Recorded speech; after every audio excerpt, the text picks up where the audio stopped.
Hey everybody, it's Adam from Encounter Wargaming, and today we are going to unbox, review, and build and paint these Hive City streetlights.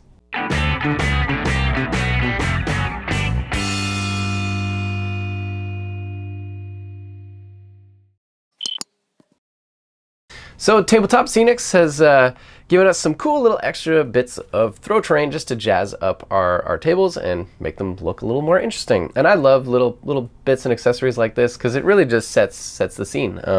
You could use these as standalone pieces, or you can incorporate them into larger terrain pieces. Like if you were to put your buildings on bases or like mount them into the table or something, you could totally use these streetlights to go onto those bases and just add a little bit more character and set them right into the scene, which is really cool. I'll probably leave them as standalone, so we can move them around the board and use them for Necromunda. I've been tempted to try out the Batman miniature game, and there are street lamps. There are rules for street lamps and lighting at night in that game, as I've heard. So that'd be pretty cool to incorporate these in there. So I'm going to leave them separate. You get 6 of them in this package, and yeah, so I'm pretty excited just to open this up, see what they look like. They look pretty simple to build. This should be a pretty easy tutorial. That's what I'm going to do: building, painting, all together in one.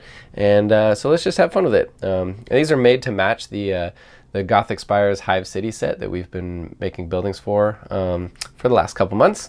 And all right, so let's jump in. Let's throw this down on the table, open them up, and build them and paint them. All right, here we are. So here's the pack. Pretty simple little pack here. And all we're really going to need is a hobby knife and some glue to put this together. And they should assemble up pretty quick. So what you get in the pack? Well, basically this sheet, some instructions, and then what looks to be 3 sheets. So there's probably 2 lampposts on each one.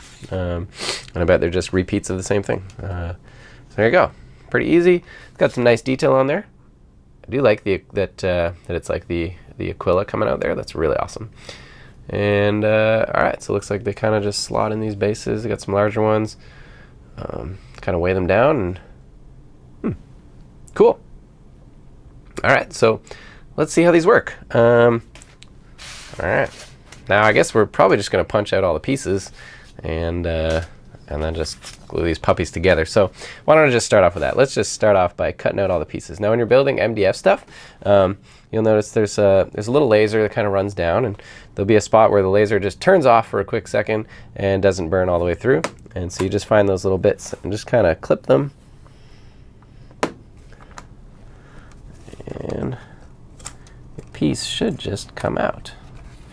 Really simple. Now I would encourage you guys to also just go back and find those little spots, because sometimes you just need to clean up the little nub there. I just do that with a little hobby knife. Flatten it out. There it is. So you don't have like a little mold line, like a little nub there. So there you go. So let's just keep on going. Looks like the oval base. Pretty simple. Looks like you get three layers for each one.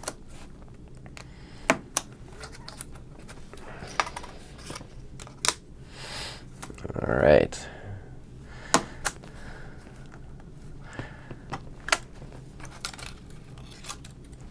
There it is. And then there's one of these pieces is different here.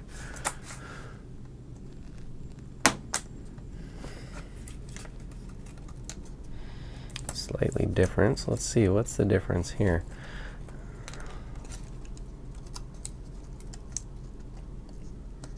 Where are you still hanging on? There we go. It's coming out. Now you want to be very careful. There's a lot of skinny, very, very skinny wooden bits here. All right, so now let's just clean all these up real quick. All right, looks pretty good. A little spot right there.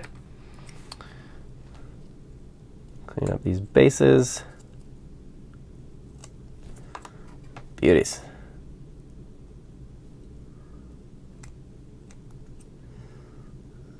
Couple little nubs.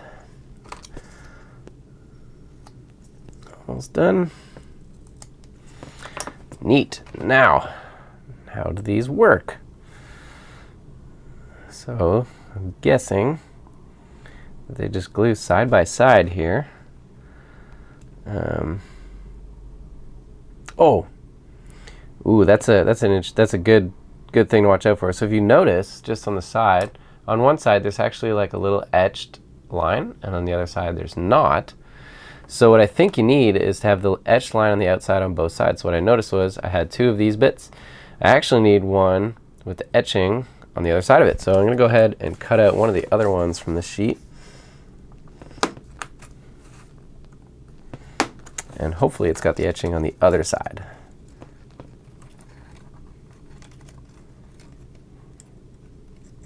Oh, I'm also going to need one of these base bits with the slots. So I'm going to go ahead and cut one of those out. All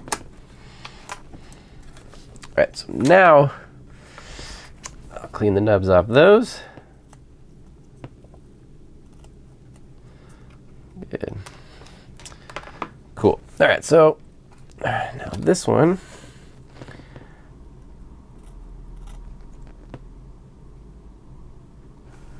Fabulous. Now this one should, if we just dry fit real quick, you got these three pieces together. Awesome. And so now I guess this open slot kind of represents where the light bulb is, and where kind of the light would come from. So that's kind of neat. All right, so you get the three pieces like that, and I guess they would kind of slot in right here, like meow. Cool, too easy. All right, so something like that. Not bad. Let's just dry fit with the bases included.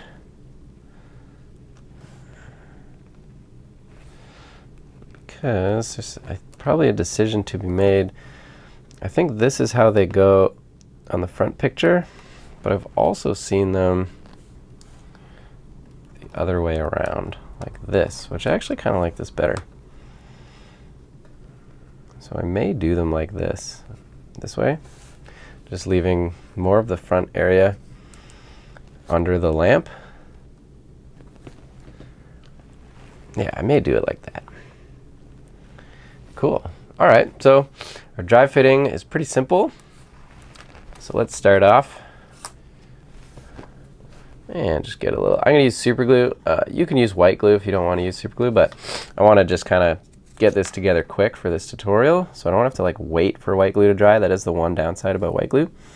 The downside about super glue is you can very easily get it all over your fingers when making MDF terrain. So there you go. You make your choice. So you can see like it basically tacked like right away, which was really nice. But it's also, it can be dangerous doing that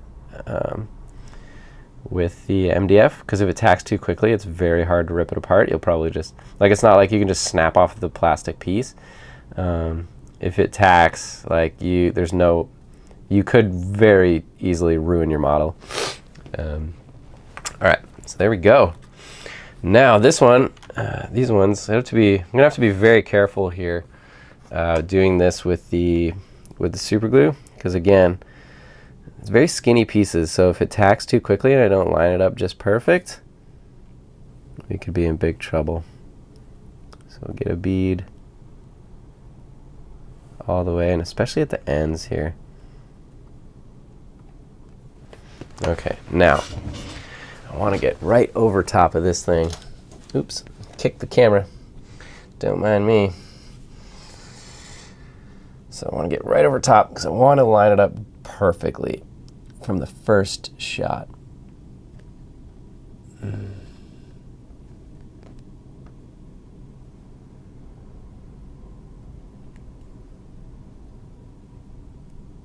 There we go.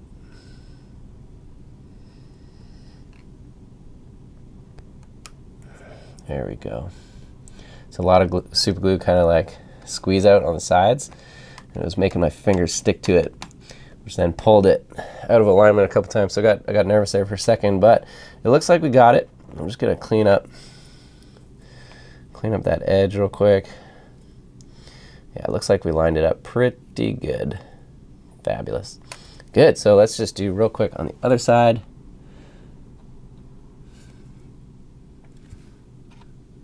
Whew, it's intense there for a second. really want to make sure these line up properly. Maybe use a little less glue on that part there. Okay. So again, being very careful. And try and line it up.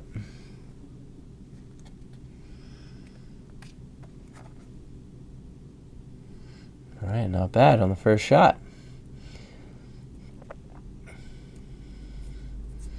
Cool. Fabulous. Fabulous. I like it. Alrighty, so now let's compare it to our base. Easy. So yeah, I think if we just stick a little glue in there, that will be good. Let's do it.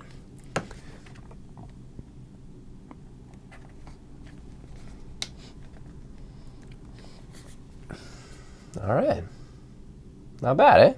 So there's one street lamp. So why don't you go ahead and build the other 5, and let's get them ready to paint after that. So here we go. We'll be right back in a flash. All right, so all 6 of them are built. Pretty easy. Next up, we don't need to pitter patter around. Let's just get them primed with some nice flat black primer. I'm just going to take them outside and rattle can them. And easy thing to do. You guys know how to rattle can prime.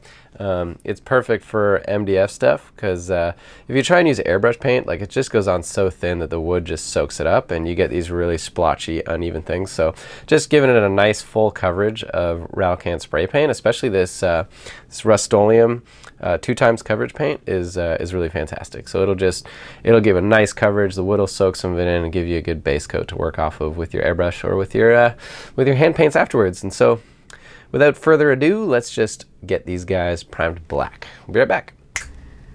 And here they are, all primed up. And so what we're going to do now is the prime job, because so much soaks into the really porous MDF, the primer is a little bit uneven. I guess you could do 2 coats of spray, but what I'll do here is I got my airbrush booth here.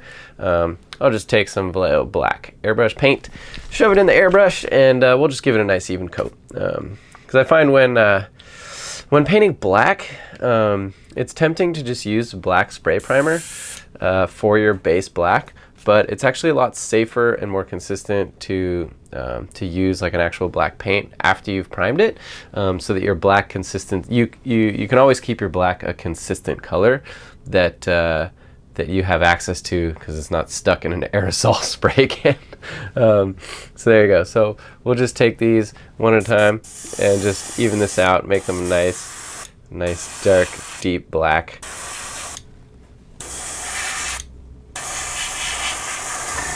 Too easy. So, I mean, you could do this with your paintbrush if you want. There's nothing tricky going on here. Just base coating. Just base coating. Nice and even. Nice deep dark black. Okay, so there you go. Go ahead and do that on all of them. And we're done making them even more black. And so let's get a little highlight going. I'm just going to take this, what is this? Black gray from Model Air Vallejo. Squirt this in the airbrush just a bit, and we're just going to do some small highlights. We're not going to get too crazy on these things. We just want them to pop a little bit, have some definition, and yeah, just make them look a little interesting. So let's just get a nice gray highlight around all the black. Just give it that kind of airbrush look to it. Oops, painting off the camera there. I'll do one more because I was off track there. All right, not bad. Just get some color modulation going there. Do a little close-up so you can see. So just airbrush the ends, the tops, make it look a little bit highlighted. Get that base going. All right, cool. And so let's just do one more. So we'll get like the top bits here, and on that end, and on the eagle head in the middle.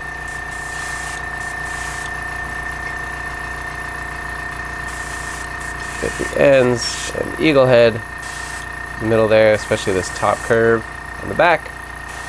This bottom curve around here, circle the base, the outside of it. And there we go.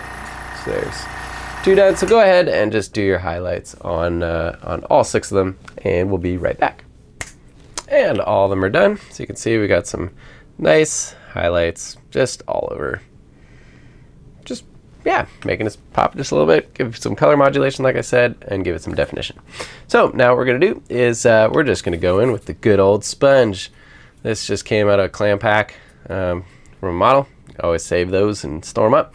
And I'm gonna use my classic 2-step chipping technique with some Citadel Rhinox hide as step number 1. So we can take your sponge and I'll just rip off a little piece like that.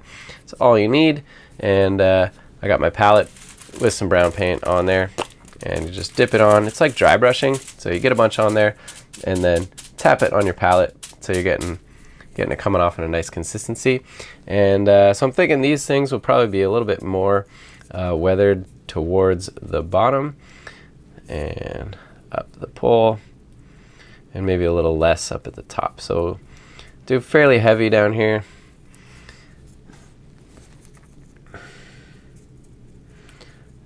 And a little bit lighter towards the top. So there we go.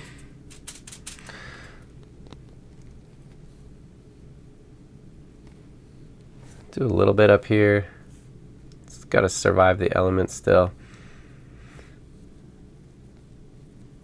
Beautiful. All right, so now do a little close-up, see if you guys can see that. See, it's still a little bit wet, so you can see the glossiness of it. Beautiful. Just some light chips, see if you can see them on here. It's a little bit less on the top side. All right, so that's that one done. So go ahead and do the brown chipping on all these guys. We'll be right back. Okay, so those are done now. And what we're going to do now is come in with a bright silver, and on top of the brown stuff, very sparingly, just give a little bit of silver showing through, just so some nice paint chips. So just pour some of that out on my palette. And we can just rip off a fresh piece of sponge. Make it more of a tip at the end there. Beautiful. Okay, dab most of it off, because this is a really bright silver, so you want to come in nice and sparingly with this because it'll really stand out. So you get a little bit more paint off. It's a little bit drier. There you go. Now you can really see that stand out there.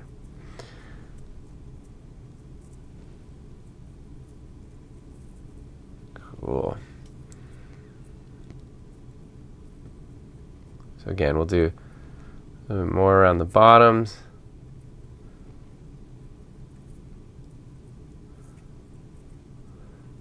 Add that character going just a tiny bit in certain places on the top.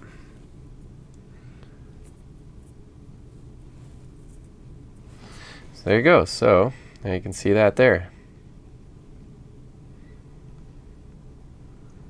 Beautiful. All right, so go ahead and do the silver chipping on all of them. All right, so there, it's done on all 6 of them, and you can see here with this angle and this shot, they're really starting to come alive. So they got it. You see the definition of those airbrush highlights. You're starting to see just some weathering going on with the chipping. And so what we're going to do now is I'm going to come in with this camo medium brown Vallejo Model Air, and I'm just going to weather the bottoms just a tiny bit. So just put kind of like a little dusting with the airbrush onto the bases and around the bottoms. Just to make it look like dirt's kicking up on these things. So just coming in real soft. It'll want to keep it real transparent. It'll stain the silver a little bit. Put some dust up here, just a tiny bit. Again, add some color modulation. So there we go. It's pretty subtle, but I'm liking that. I like it a lot. All right, so do that on all 6. Just come in. A little dusting on all the bottoms. Come up lamppost a little bit, and maybe shoot just a couple couple tiny sprays up towards the top. All right, so there you go. So did 2 for you there. You can see just a simple little dusting helps differentiate them, and it'll make them blend into your table a little bit better. So go ahead and do that on all 6. All right, it's done on all 6, and now the final step, I just want to add a little bit of rust. So I'm going to take this Vallejo pigment. This is the brown iron oxide, and it's just like, I don't know if you guys can see in the jar there, but basically it's like a dust. So there's like a dust in there, and it's just pure paint pigment, and so you almost like scoop it out. It's not like paint. This is just like dry dust. And then we'll just put it a little bit on the base right here in various spots.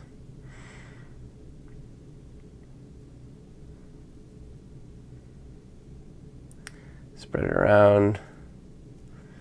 Cool. Now I'm just going to come off camera and just blow it a little bit.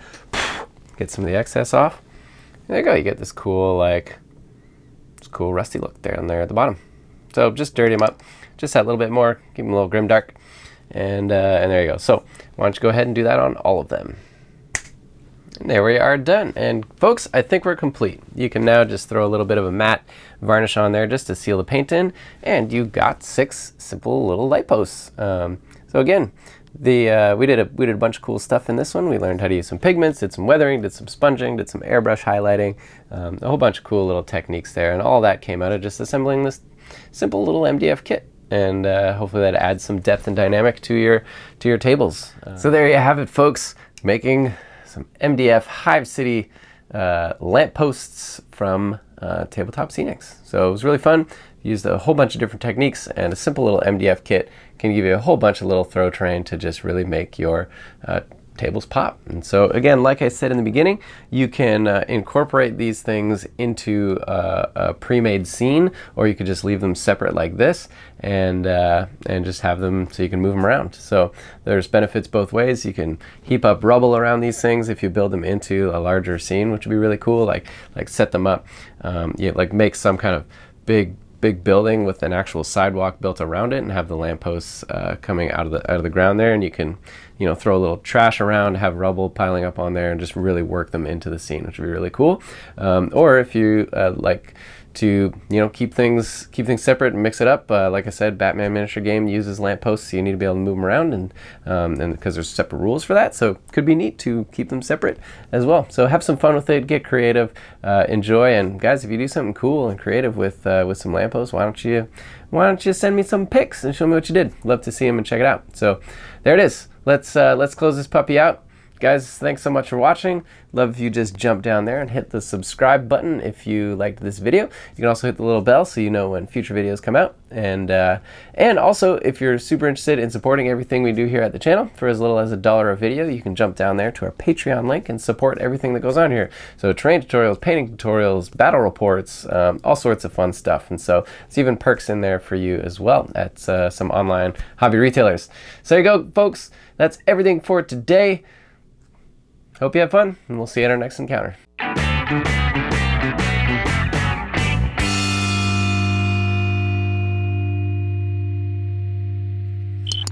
a monkey in a rocket on its way back home.